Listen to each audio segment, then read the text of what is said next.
Educação, e nós estamos discutindo um plano municipal de educação, Odete, que vai, daqui a pouco, terminar num plano estadual, que vai dar origem a um plano nacional de educação. Esse é o programa estabelecido para a educação no Brasil hoje. A conferência, a abertura da Conferência Municipal de Educação, num auditório para 500 pessoas, tinham lá, no máximo, 150. Metade eram os professores. Esse é o ambiente onde a gente precisa debater educação. E sabe o que eu digo sempre? É difícil convencer o professores, de que depois de uma dupla jornada de trabalho, onde a tripla o espera em casa, ele ainda tem que vir para uma audiência pública na Câmara de Vitória para ouvir o mesmo de sempre. Cansado, desestimulado e, ao mesmo tempo, sem uma perspectiva que o envolva. Eu não sei se a gente é capaz de fazer isso aqui, mas pelo menos nós vamos tentar. Nós estamos tentando. A Ana já passou para vocês aí. Eu quero só passar, que passem para mim aqui, os primeiros a falar, de vocês para cá, que aí os nossos componentes da mesa, depois eu vou, se ninguém perguntar diretamente, a gente vai orientando a falar, naturalmente. Queria registrar a presença do Rio Marcos Gonçalves, secretário estadual do PSDB, meu partido, no Espírito Santo. Juliette, levanta aí para todo mundo te ver. Juliette é uma atleta de primeira linha do esporte capixaba e do esporte brasileiro. Ela é resultado de uma política pública que, à época do governo Luiz Paulo Veloso Lucas, nós implementamos aqui, que era ter os esportes de alto padrão e de alto custo sendo inseridos na população que não tinha acesso a ele. Essas coisas estão um pouco paralisadas, nós precisamos ver se elas voltam. Seja muito bem-vinda. Juliette é um atleta da vela, viu, gente? Super bem ranqueado no Brasil e que, com muita dificuldade, por conta da ausência do incentivo ao esporte, essa casa, inclusive, recentemente aprovou o Bolsa Atleta, aumentando ele de 500 para 300 mil, a 800 mil reais, como uma forma de ajudar um pouquinho mais o esporte. Não é nada, ainda é pouco, mas já é alguma coisa. É mais ou menos assim, a gente vai se contentando com esse pouco para tentar fazer alguma coisa para além do que já tem. É assim com o esporte, é assim com a cultura, também é assim com a educação, por incrível que pareça. Mas vou convidar o professor Madison para fazer uso da palavra. Depois do professor Madison, o professor Geraldo. Madison, pode usar a tribuna, pode usar o microfone do jeito que você quiser. Usa a tribuna aqui.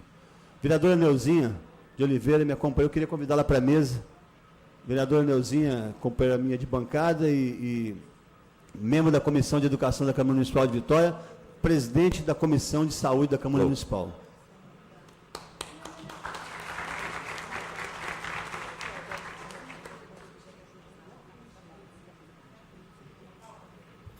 Matos, por favor, fica à vontade. Alô. Você tem 3 minutos, estou podendo chegar a 5. Então você tem 5 minutos. Beleza. Boa noite para todo mundo. E pode se inscrever de novo depois, se quiser. Meu nome é Madison, sou diretor da MF Helene Rodrigues dos Santos. Trabalho na Prefeitura de Vitória desde 90. Quando o vereador fala da baixa quantidade de profissionais do magistério aqui nessa casa, é porque ao longo do tempo essa casa não tem sido muito boa para o magistério, nem muito menos para a educação. E, infelizmente, as pessoas passam aqui e, de acordo com as conveniências eleitorais e os interesses politiqueiros, mudam e se transformam em posições, ora posições de governo, ora posições raras de interesse da educação, mas sempre nessa situação de oposição ou de não oposição. Basta dizer que o antigo presidente da Comissão de Educação, hoje já me parece, da administração passada, já parece que já mudou bastante o discurso. Então, as conveniências eleitorais e políticas têm sido mais interessantes e o magistério tem tomado ferro ao longo do tempo dentro dessa casa aqui. Segundo, em relação aos gastos com a educação, eu lembro que na época ainda do prefeito Luiz Paulo, em que Luciano Rezende era secretário de Educação, as verbas de educação diminuíram de 35% para 25%. E naquela época dizia-se que o motivo é que a educação de Vitória já tinha atingido uma excelência e, portanto, agora podia ter uma verba menor simplesmente para manter. A manifestação que foi feita em São Pedro, em outras regiões, mas mais especificamente de São Pedro, que revelou barbaridades naquela região, e a minha escola é um dos que tem menos problemas de passagem, mas tem escola lá, por exemplo, Eni Bolodi, que era uma escola provisória que se tornou permanente, em precárias condições, tem o Geisler com precárias condições, tem o Silvanete em reforma há anos e anos que se arrastra, tem um Padre Giovanni, que a reforma também está parada. Então, as condições são precárias. Essa manifestação que nós fizemos em São Pedro, que está sendo criminalizada pela administração atual, porque quando se sai com aluno na região de São Pedro para a Caminhada da Paz, muitas vezes equivocadamente, entendendo que o problema da paz são subjetivos, como se bastasse caminhar para resolver o problema da paz, a secretária está lá junta. E ela chama isso de cidadania. Mas quando nós levamos nossos alunos para mostrar a precariedade do ensino, nós somos criminalizados. Eu queria saber qual a posição dessa Câmara, quando nós temos que responder da Procuradoria, da Prefeitura, um documento politicamente opressor, extremamente opressor. Então é necessário começar a discutir isso, porque essa manifestação, se essa prefeitura fosse inteligente do ponto de vista político, aproveitar para dar resposta à comunidade de demandas que, de fato, são históricas, de muito tempo, mas que quem assumiu tem que ter, no mínimo, dar resposta à comunidade, no mínimo, estabelecer um projeto, uma tática para enfrentar esses problemas. E, em vez de fazer isso, criminaliza professores. Só que eu não sou criminoso, sou um trabalhador que luta pela educação de São Pedro há muito tempo. Então está na hora de discutir nessa Câmara, tamanha precariedade, o retorno dos 35% de investimento em educação de Vitória. Até tempos atrás, o presidente da Câmara, que o partido dele não tinha ganhado, era a favor dos 35%. Eu quero ver ele vir falar agora que o partido dele ganhou a eleição. Terceiro, existem umas questões específicas que são complicadas. Verbas, por exemplo, de pequenos reparos. É 15 mil que a gente recebe por ano. Como a gente não tem nunca, ao longo do tempo, se temos investimento direto na educação, aquilo que era para pequenos reparos acaba sendo para construção mesmo, para soluções de problemas que deveriam ser feitos pela prefeitura. Agora, eles entregam 15 mil, era 8 mil de permanente, passou a ser 4, e diz o seguinte: não, permanente diminui não. Se você quiser usar de pequenos reparos para permanente, ora, diminui metade. 23 não é igual a 19, não sabe fazer conta. Então, o processo de alfabetização dessa Secretaria de Educação está comprometido. Porque dizer que 19 é igual a 23?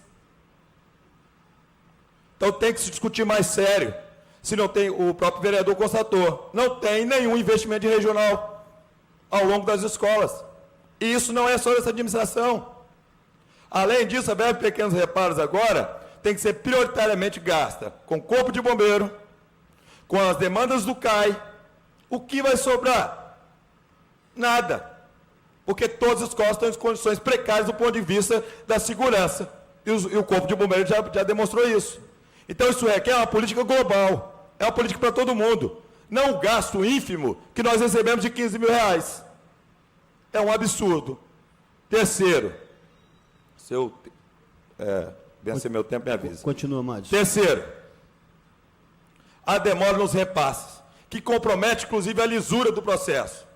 Ora, eu faço 3 orçamentos para comprar merenda. Chega no final, a empresa que ganhou, e eu vou dar um depoimento agora que me compromete. Mas eu não tenho esse problema, não. Lá, especificamente na minha escola, nós fizemos 3 orçamentos para alimentação. E quem ganhou foi o supermercado chamado Hoffman de lá. Beleza, o menor preço. Cheguei, camarada, eu vou comprar com você, mas não sei quando eu vou pagar. Porque a prefeitura não depositou o dinheiro ainda. E eu tenho que manter as crianças comendo na escola. Aí ele disse para mim assim: Mádios, eu te dou um prazo de 15 dias. E eu digo para ele: não posso pegar esse prazo de 15 dias, porque eu não posso dar minha palavra, não sei quando vai ser depositado. Ele fala: então eu não vou vender para você. Aí sabe o que eu faço para manter a alimentação na escola? Eu vou num sujeito lá que vai me dar o prazo. E que muitas vezes não tem o preço melhor. E não tem. E pego aquele orçamento do Hoffman e rasgo ele. Então, essa é a perspectiva que tem sido implementada agora. Ou se leva a sério a educação de Vitória, porque alguém não pode reclamar de desconhecimento. Você assumiu uma administração. Você estudou, teoricamente estudou os problemas de Vitória. Então, tem coisas amadoras acontecendo. Isso compromete. Isso é gasto, é dinheiro público jogado no ralo. E, por último, as questões salariais. Olha, rapidamente, quando se colocou uma tabela ali, tinha encargos e salários, tinha custeio e tinha investimento.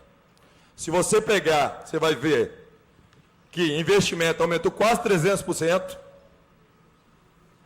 3 vezes mais. Você vai ver lá que custeio aumentou quase 50%, e você vai ver que em salário de professor aumentou 18%, 18, alguma coisa. Foi um cálculo rápido que eu fiz ali, não é preciso. Aí você vê que não existe interesse, e ao longo do tempo, de manter um salário digno para o professor. E é por isso que essa casa aqui não está cheia, porque as pessoas estão de saco cheio, sabe, de ouvir blá, blá, blá, e as pessoas, por suas conveniências eleitorais e políticas, não fazem nada pela educação.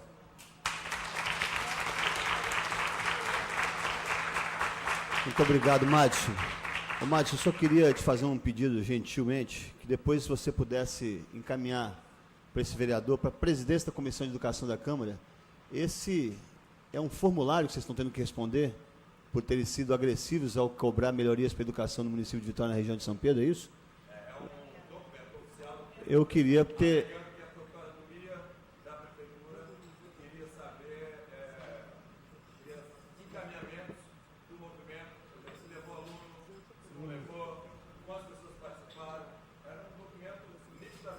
Eu queria que você pudesse depois me tivesse uma cópia.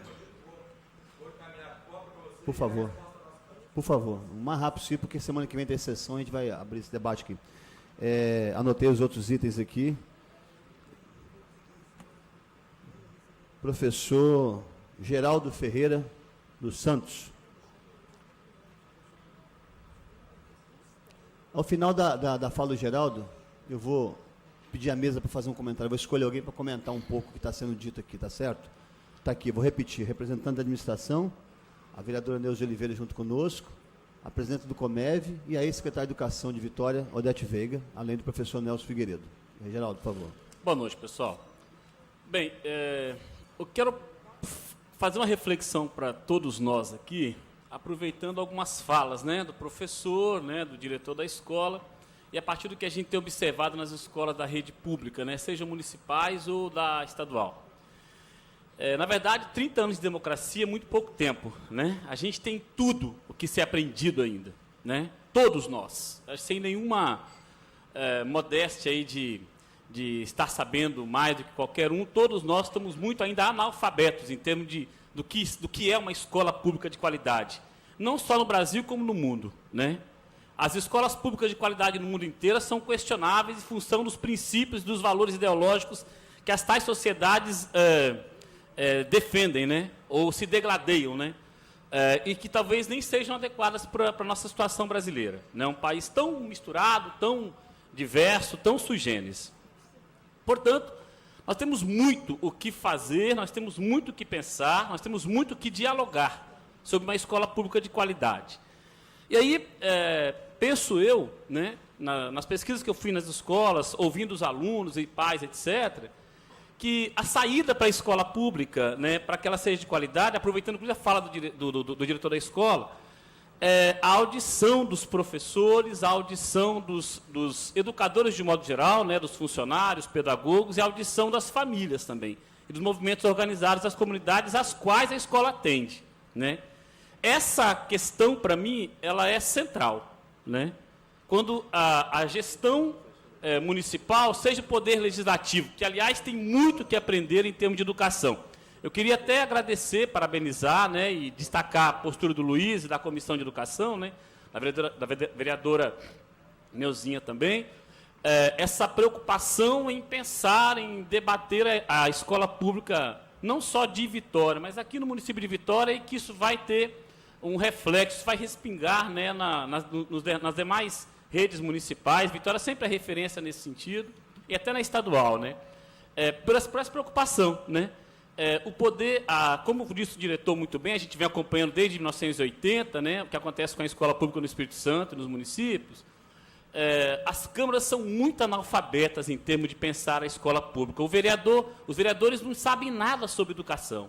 Os políticos não sabem nada sobre educação.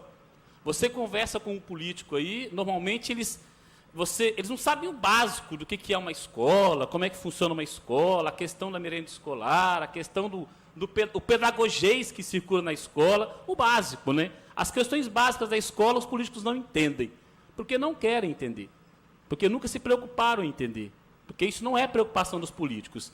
Pensar como é que uma aula é trabalhada com os alunos, pensar em atividades no bairro, pensar em alfabetizar as crianças, pensar em conversar com o professor e ouvir o professor, pensar sobre os detalhes da construção de uma escola, isso para um vereador não interessa. Interessam outras coisas, né? As distribuições de cargos, etc. Então, eu queria parabenizar os vereadores pela preocupação desse pensar, desse dialogar. E a gestão municipal também tem muito que aprender, né? Muito que aprender. Todos nós temos muito que aprender. E quem vai nos ensinar isso, além da nossa busca, vai ser a audição desses meninos. Vai ser ouvir essa garotada, vai ser ouvir esses pais, né? Vai ser ouvir esses professores. Os professores precisam ser ouvidos.